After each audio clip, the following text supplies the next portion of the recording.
Madalas ang tao gusto nating yumaman. Madalas naman gusto nating sumaya. Tama, di ba?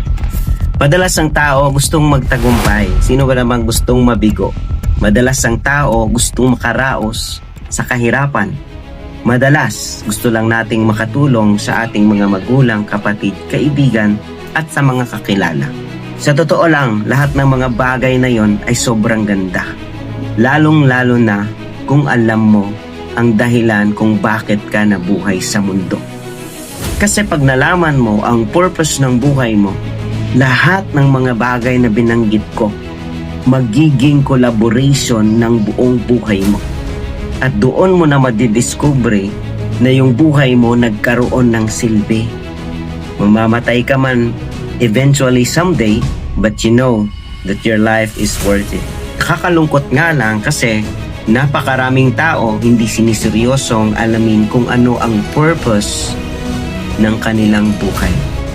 Kaya maraming tao sa mundong ito hanggang ngayon naliligaw pa rin.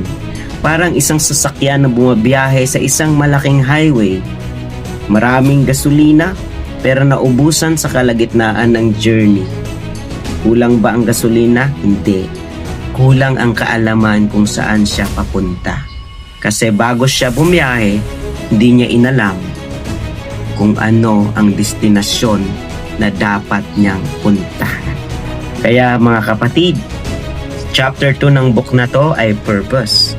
At mabibili mo tong libro na to, The 5 Keys of Power, sa Amazon.com, Kindle Unlimited. Meron to doong ebook or gusto mo naman ng paperback, mas maganda. Kaya bumili ka na para ma-empower ka.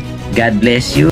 At tomorrow pala ay Sunday, so mag-reflect tayo at magsimpa tayo para bigyan natin ng kapurihan ang Panginoon sa buhay natin.